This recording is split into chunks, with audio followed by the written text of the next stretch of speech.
Olá pessoal, tudo bem? Dando continuidade à nossa aula, vamos falar agora sobre respostas de sistema de primeira ordem. Lembrando que os sistemas de primeira ordem são aqueles que possuem, né, a sua variável aí dinâmica, né? No caso aqui, ômega ponto, ou E de C, né? Ou a pressão, né? Ou a temperatura, na primeira derivada, né? Então, se essa variável de estado possui somente ômega ponto, ele é um sistema de primeira ordem. A gente já estudou alguns desses sistemas, né? Dentre eles, a gente pode citar os sistemas mecânico máximo amortecedor, circuitos RL ou RC, sistemas hidráulicos de câmara única, né, de um tanque, sistemas pneumáticos de um só recipiente, ou sistemas térmicos de capacitância única. Tá? A gente pode perceber aqui alguma forma padrão, né? Tem uma constante, né? E aqui a variável de entrada. Manipulando, por exemplo, essa equação aqui do rotor mecânico, a gente também consegue deixar nessa forma, né? A gente poderia multiplicar aqui por 1 sobre B, né? Então ficaria J sobre B, ômega, igual a 1 sobre BT, né? Também ficaria nessa forma padrão. Essa forma padrão pode ser escrita, então, como a constante tal, né? E a variável dinâmica y, né? Igual a amplitude A vezes a entrada U de T, certo?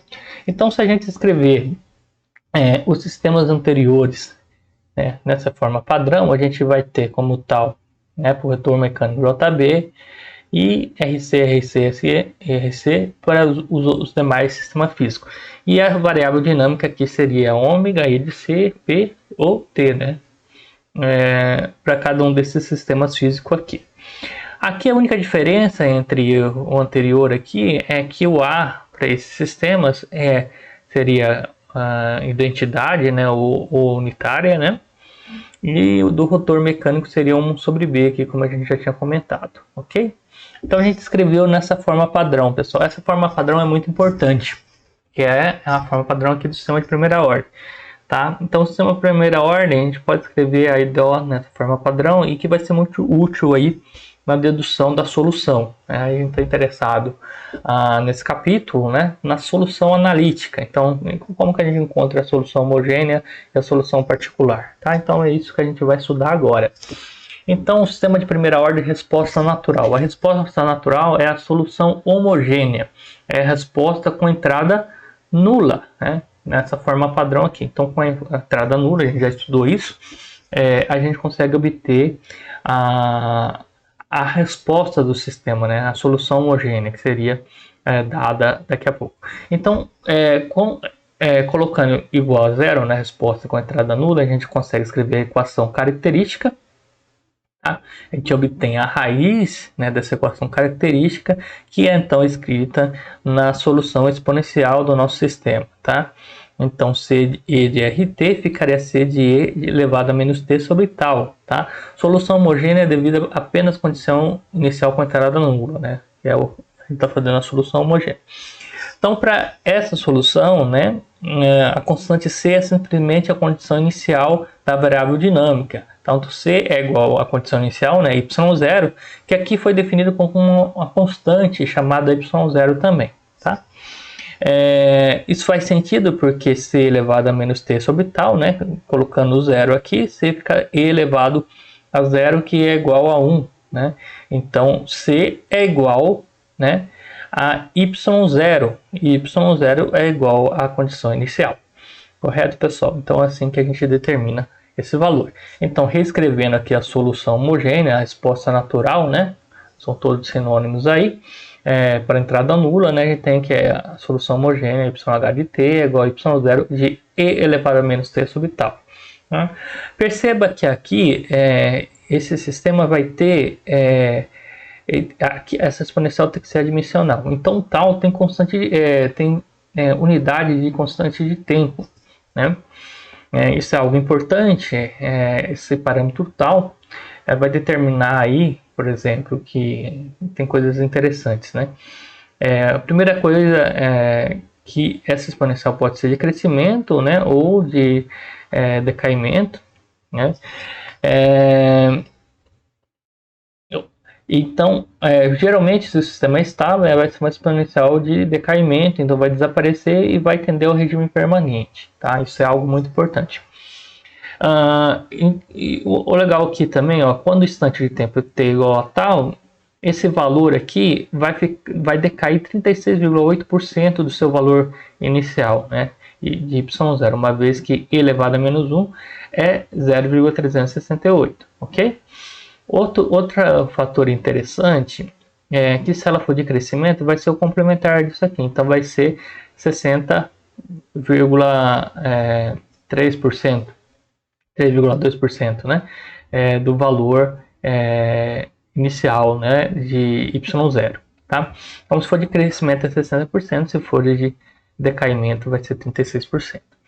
Quando o instante de tempo t é igual a 4, constante de tempo, isso aqui é muito importante, pessoal, ressaltando aqui.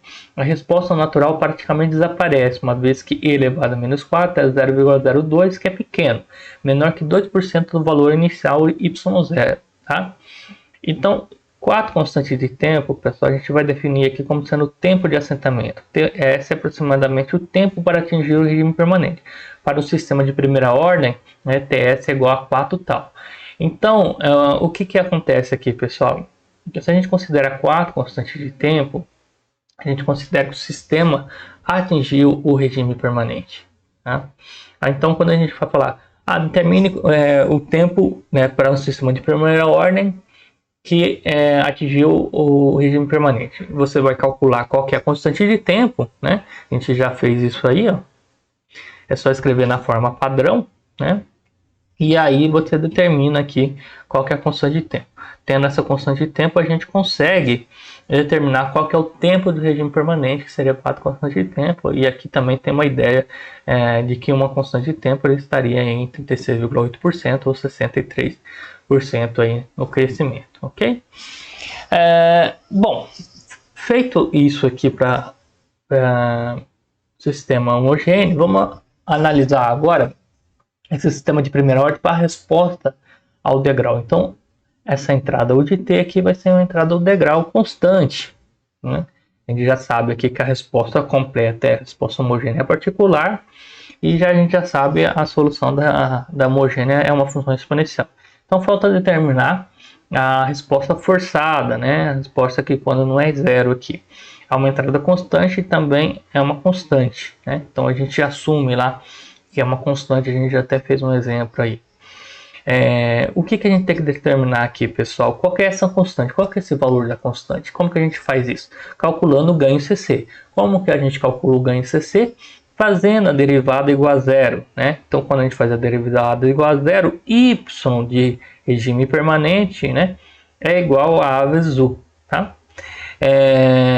E aí a gente vai chamar esse a vezes u igual ao y de regime permanente. É uma constante, vai definir essa constante aí como o a vezes a entrada ao degrau, ok?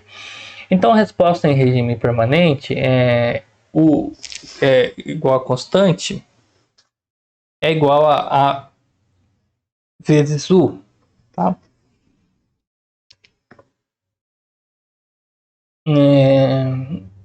Só isso que seria a nossa entrada ao degrau aí. Bom, se o degrau for unitário, né, é exatamente a vezes u pode ser também de uma amplitude diferente, tá, pessoal? Só lembrando aqui. Mas nesse caso aqui vai ser a vezes u, tá? Então é uma constante também. Então a gente pode substituir esse y de regime permanente aqui na nossa solução completa, na resposta total, que tem a resposta exponencial e a resposta de regime permanente, né? O que a gente tem que fazer agora é determinar a constante C, né, quando t é igual a zero, né? Y de zero aqui para t igual a zero é C, mais y de RP, que é igual a y0. Então a condição inicial é y0 menos y de regime permanente, né? Então a gente consegue substituir aqui e finalmente a gente obtém a resposta total do sistema, tá? A gente pode analisar aqui que quando o tempo é igual a zero, que vai ficar 1, então vai cortar YRP e ficando somente a condição inicial. Quando isso aqui tender a zero, né, por causa da exponencial, em 4 constantes de tempo, isso aqui vai atender a resposta do regime permanente. Então, a nossa equação está correta, tá, pessoal? Como que a gente pode fazer o esboço da resposta do degrau de um sistema de primeira ordem? Primeiro, reescreva o modelo de primeira ordem na forma padrão e calcule a constante de tempo tal. Né? Foi o que a gente fez aqui, reforçando de novo. Né? A gente escreveu as EDOs aí dos nossos sistemas de primeira ordem na forma padrão e fica fácil aí de identificar qual que é a constante de tempo, qual que é a variável dinâmica, etc. Né? Feito isso, a gente vai calcular estima o tempo de assentamento como 4 constantes de tempo, isto é, TS igual a 4 tal, tá? A gente vai estimar esse tempo e a gente já vai ter a ideia. Calcule a resposta em regime permanente com a entrada constante, né? Qual que é o valor que vai atingir em 4 constantes de tempo, tá? Como que a gente faz isso? Calcula o ganho CC fazendo a derivada igual a zero, ou a variável D, né? O operador D de derivada, ou a variável S de Laplace fazendo igual a zero, tá? Na função de transferência. Qualquer uma dessas alternativas está ok. E aí a gente determina qual que é o valor, né, do regime permanente para a entrada constante. Né? Exposta uma resposta exponencial desde a condição inicial y0 até o valor em regime permanente. A resposta aproximadamente atinge y regime permanente em 4 constantes de tempo. A resposta total irá decair se y0 for maior que y de regime permanente, o que faz sentido. Se a condição inicial for maior que o valor que ele vai convergir, né? Então, ele vai decair a resposta curva, né? Se y regime permanente for maior que y0, né? Então, a gente vai ter um crescimento da resposta. Vamos ver esse exemplo aqui, pessoal, exemplo 7.5 de um atuador solenoide. Então, a gente tem aqui a nossa equação diferencial, a entrada, né, a tensão, e a saída aqui é a força dada em Newton. Então, o que a gente tem que fazer com essa EDO? Escrever na forma padrão. Para isso, a gente vai dividir tudo por 1,5, tá?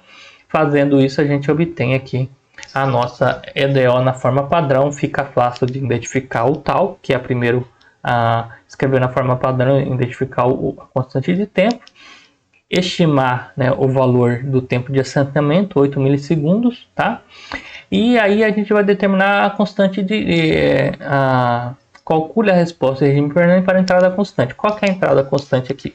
Ele falou a entrada, a tensão de entrada é 2 volts, né? Então vou fazer o que? Fazer isso aqui, né? F ponto.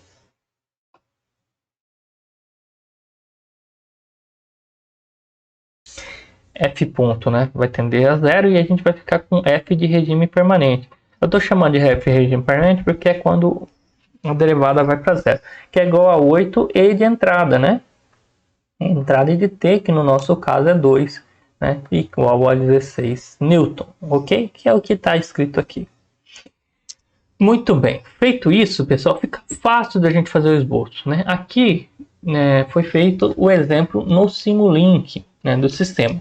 Mas perceba que a gente conseguiria encontrar aqui, ó, que a constante de tempo é 0,02, né, conforme está definido aqui, e o tempo de assentamento é 8 milissegundos. Então, 1, 2, 3, 4 constantes, né? Aqui é o regime permanente. Qual que é o valor de regime permanente? É 16 Newton, que é o valor que a gente calculou. Então aqui a gente já sabe. Aqui vai estar mais ou menos 60%. Então fica fácil de eu indicar que se daqui para frente eu tivesse riscado aqui e falado, ó, aqui é o regime permanente, e eu consigo esboçar mais ou menos em 4 constantes de tempo essa curva, né? Para cá, né? Então conseguiria fazer um esboço aí bem interessante, sabendo a condição inicial que é zero também, né? E etc. Então perceba que fica mais fácil da gente resolver isso. Muito bem, pessoal, sistema de primeira ordem, a resposta ao pulso, tá? Isso aqui é interessante, a gente vai fazer aqui essa dedução. Como que funciona a resposta ao pulso aí, revisando, né? Ela tem o valor zero, pessoal, aqui, ó, para t menor que zero, né? E valor p entre 0 e Tzão, né? Esse período aqui vai valer P constante, né? E para T maior que o Tzão aqui vai ficar igual a zero. Essa equação, pessoal, U de T, para simplificar né, a gente pode utilizar o teorema da superposição. A gente pode escrever ela como se fosse dois degraus unitários, né? Como que a gente faz isso, tá? A gente vai escrever um de t aqui, né, igual ao degrau unitário aqui, né, no tempo igual a zero. Então seria p, né, então não é amplitude unitária, vezes o degrau unitário, tá? U de t, né? Então quando t igual a zero, né, inicia o degrau. E a gente vai escrever um outro degrau aqui, U de 2 de t, igual a p, só que vai ser defasado, pessoal. A gente vai defasar ele de t menos tzão. O que isso vai acontecer? Quando t for igual a tzão, né, ele vai iniciar um outro degrau, tá? Então o que acontece aqui, ó? Vou fazer os desenhos aqui para facilitar, né? Então aqui é o de t, tem esse degrau, né, iniciando em p, e o 2 de t aqui, ó, né, que é um degrau, só que ele começa defasado de t, né? Aqui começa em zero, né? E aqui começa aqui.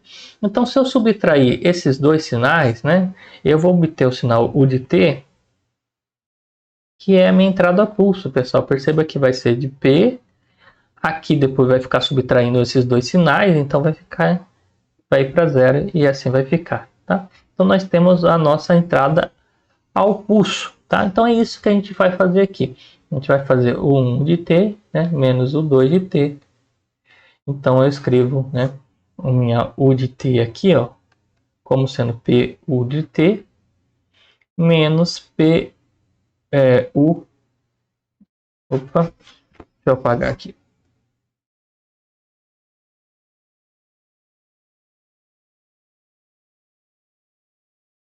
De t, né, de P de U, U de t menos tzão, né? Muito bem. Então, feito isso, a gente já consegue encontrar.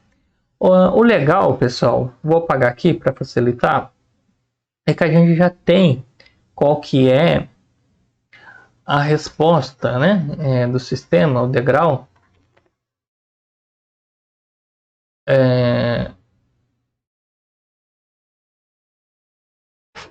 para a entrada do degrau, né, que é exatamente essa solução aqui. Tá? Então, y de t igual a y0 menos y regime permanente de e elevado a menos t sobre tal mais y regime permanente. Tá? Nesse caso aqui, a gente vai ficar fácil de determinar aqui, ó, qual que é o y de regime permanente. Quem que é o y de regime permanente aqui? Vai ser igual à entrada U de t. Quem que é a nossa entrada U de t aqui? É P vezes U de t, né? Então, P U de t, né? Vezes, né? A, né? A gente poderia escrever aqui em Laplace, né? U de S, né? Para ficar mais coerente aqui. Deixa eu mudar para lá. Para S aqui. Estou misturando tempo com S, né? Que aqui a função de transferência está em S. Então ficaria P o de S aqui só para ficar coerente, tá? A sobre tal S mais 1, né? Lembrando que para fazer aqui de regime permanente, né?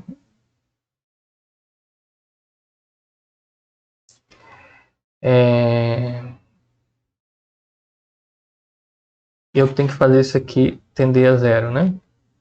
Então a saída seria P, né, vezes A vezes U de S, né? Ou passando de novo para o tempo aqui, né? Então y de regime permanente seria P vezes A, né? Somente P vezes A, porque o U de S aqui, ou poderia colocar o U de T aqui se quisesse também, mas não é necessário. Se for defasado, é interessante pôr, porque daí a gente sabe quando começa. Não é interessante não, tem que pôr, né? Ou pode ser assim, que é igual a P vezes A, né? É constante aí. Muito bem. E aí, pessoal, o que acontece? Agora a gente consegue escrever, né? Vou copiar a equação aqui mesmo, tá? Aqui a gente vai considerar o y0, já que é condição inicial, função de transferência, condição inicial 0, né? Então y0 igual a 0. Então vamos escrever aqui y de t, né? É igual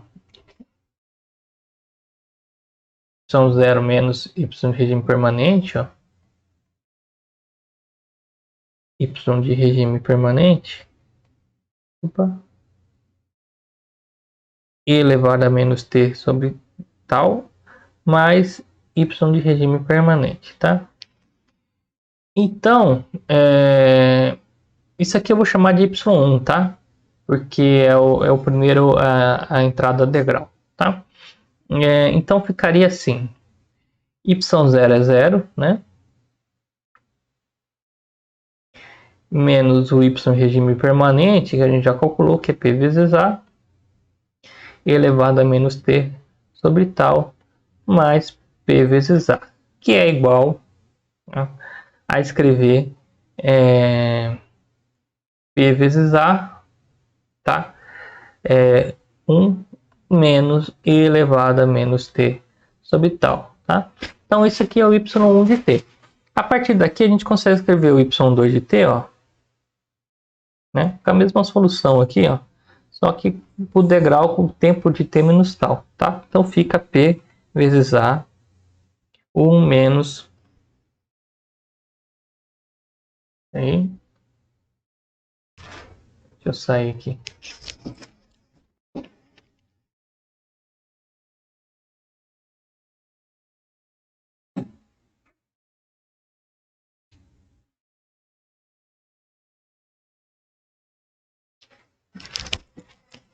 Menos e elevada a menos t menos tzão sobre tal, tá? Então essas duas soluções, e aí o nosso y de t aqui, ó, é igual a somatória dos dois, tá, pessoal? Só que aqui tem um detalhe, né? Que eu não coloquei aqui, ó. Aqui a gente vai precisar colocar o u de t, tá, pessoal? A gente vai ter que colocar aqui o u de t menos tzão, porque essa função aqui, pessoal, só vai valer quando t for igual a tzão, tá? Isso aqui indica isso. Esse degrau aqui é com um delay atrasado, tá? Vocês estão vendo aqui, ó. Isso aqui tem que colocar para poder indicar isso. Então a resposta fica p vezes a de 1 menos e elevado a menos t sobre tal, né? Aqui é um menos o outro, né?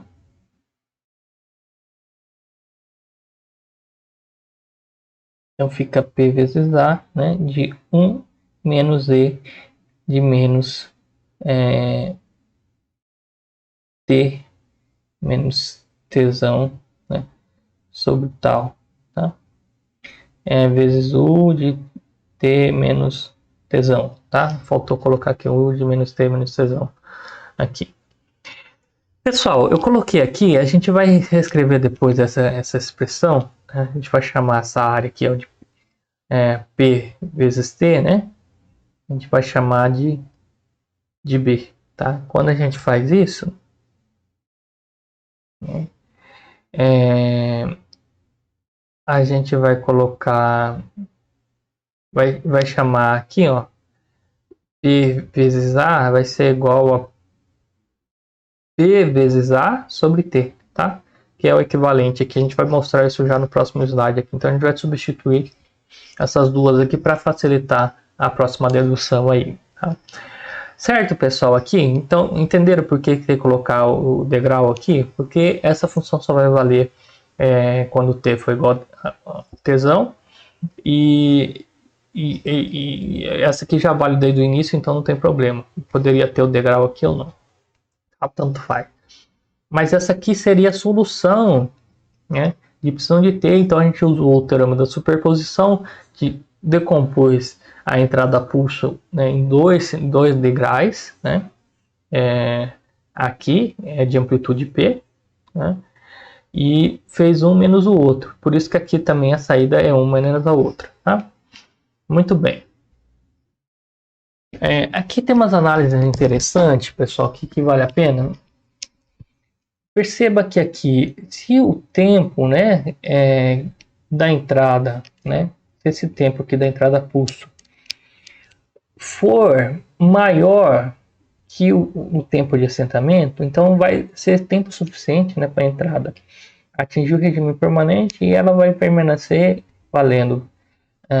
Aqui é P vezes A, tá, pessoal? B tá errado aqui, P vezes A. Vai ficar valendo P vezes A até atingir o período T, tá? E depois ela vai decair, tá? Então vai decair em quanto tempo? Em 4 constantes de tempo. Quanto tempo vai levar até atingir o regime permanente? 4 constantes de tempo, tá? Então essas informações são importantes para vocês. Aqui é o exemplo, tá? Que houve tipo, o período aqui é menor que 4 constantes de tempo, então não teve tempo suficiente para atingir o regime permanente. E aí, o que acontece? Ele vai chavear aqui, né? Não vai chavear, né? Vai para o sinal mais baixo lá da função pulso e vai levar também 4 constantes de tempo da condição inicial aqui que ela estava para chegar em regime permanente, que no caso seria zero. Aqui, né? O y em regime permanente aqui nessa situação vai ser zero. Né? Então vai acompanhar aqui, na verdade, o sistema está acompanhando a entrada forçada. Né? Então primeiro ele vai para P e depois ele vai para T. Tá? Muito bem. É P vezes A porque o y em regime permanente aqui é P vezes A, tá, pessoal? Essa aqui a figura estava lá, estava diferente no livro, e aí por isso que lá era B, né, era igual a variável A. E aí por isso tem essa troca aí de variáveis aí, ok? Muito bem. E agora finalmente a gente vai chegar na resposta ao impulso do sistema, tá? Primeira ordem. A gente já tinha feito a resposta ao impulso, ó. Perceba que eu já fiz aqui antes, porque a gente ia já usar ela aqui. E ela já foi feita essa mudança aqui tá mostrando para vocês. Já tinha sido feita a mudança do P vezes A, né? Igual a BA vezes T, tá? Então, B é a área de P, né? Vezes T, né? Da área B, ok? Então, acho que aqui tá ok. Então, é B vezes A. Então, se eu cortar o que, fica P vezes A, que era o que a gente tinha, tá? Então,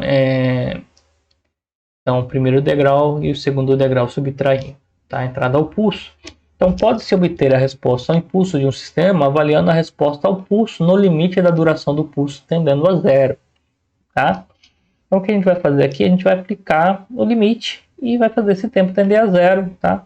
Esse cálculo que é feito aqui foi reescrito nessa parte da função dessa forma. Tá?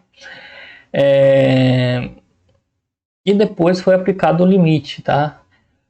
Para resolver o limite aplicou o L'Hopital, então foi feita a derivada aqui, né? Fazendo a derivada fica dessa forma, e fazendo t tendendo a zero, né? Isso aqui vai ficar igual a 1, né? Então a resposta final é b vezes a sobre tal e elevado a menos t sobre tal. Então o resultado que a gente vai utilizar é esse aqui, tá, pessoal? B é a área do pulso, tá? P vezes t. A é a amplitude lá da nossa forma padrão, tá? E tal é a constante de tempo e elevado a menos t sobre tal. Tá? Então a gente precisa calcular isso aqui. Então perceba que essa a função impulso, quando for aplicada em determinado instante de tempo, ela vai ficar com essa amplitude aqui e depois vai estar decaindo. Tá? É isso que a gente vai perceber aí. Qual que é a amplitude da função impulso? Né? A gente vai calcular a área dela B, né? Que é P vezes T, multiplicar pela amplitude lá da equação diferencial ordinária e vai estar dividido pelo tal, tá? Que é a constante de tempo. Isso aqui vai determinar o máximo valor, né, da função impulso. Aí depois vai ter um decaimento. Né? Então vamos fazer esse exemplo aqui, né? O exemplo de um circuito RL. O que acontece aqui, pessoal? Foi aplicada a função impulso. Tá? Quem está com dúvida da função impulso lá, vale a pena dar uma revisada nas aulas anteriores, mas é a função impulso com limite tendendo a zero, né? Daquela função t. E aí fica somente no T1, né? E aqui ela tem valor de 0,08, tá? Um valor de 0,08. Então a área dela aqui, ó, é de 0,08, tá? Da função impulso. E ela vai ser aplicada somente no instante de tempo T1, que aqui no nosso caso T1 é 0,1 segundos, tá? Então a intensidade da função impulso aqui é 0,08, né? Volts por segundo. Ok, e aí temos a nossa função de transferência, aqui que foi escrita já na forma padrão. Constante de tempo está determinada aqui, né? E aí o que a gente precisa fazer é calcular, né? Aplicar o B vezes A sobre tal de E elevado a menos C sobre tal. Tá? Então vocês podem utilizar o resultado diretamente. Tá? E como que fica então a resposta aqui? Vai ficar da seguinte forma. Então a gente vai calcular o B. O que é o B, pessoal? A área ela vai virar intensidade, né? Por que a área vira intensidade? Porque esse tempo vai tender a zero, né? E é isso, a gente só tem a intensidade do pulso, tá? Então é o 0,08 vezes o A. O A é a amplitude aqui, ó, da nossa equação diferencial ordinária, sobre o tal que a gente já calculou, tá? Então esse valor aqui, ó, vai ser 4 amperes, tá? E aí a gente vai, se a gente fosse esboçar o gráfico aqui, seria em 0,1. Aí ele inicia em 4 amperes e ele vai decair em quanto constante de tempo, pessoal? A constante de tempo é 0,1667. Né? Em 4 constantes de tempo ele vai tender a... ele vai, ou na verdade aqui, 0,1, né? A partir de 0,1 mais 4 constantes de tempo, constante de tempo é 0,0167. Ele vai chegar em 0,1667, tá? Então isso aqui é 0,1 mais 4 constantes de tempo, tá? Por que T1 é igual a 0,1? Porque foi definido aqui, pessoal, que o tempo, né, de aplicação aqui é 0,1. Então o salto descontínuo na energia devido à tensão de entrada é impossível em T1 igual a 0,1 segundo. Então ele tem esse salto descontínuo, né? Essa descontinuidade aqui estava aqui, de repente ele tem essa descontinuidade que vai até 4 amperes e depois ele vai ter o decaimento exponencial. Ok? Muito bom, pessoal. Então essa aqui seria a resposta impulso. Deixa eu ver se tem mais alguma coisa. Então a amplitude inicial eu já falei, porque é 4 amperes, o decaimento, o tempo e por que inicia aqui e como calcular essa amplitude também a gente já falou. Tá? Eu acho que é isso. A gente continua então no próximo vídeo. Obrigado, até mais.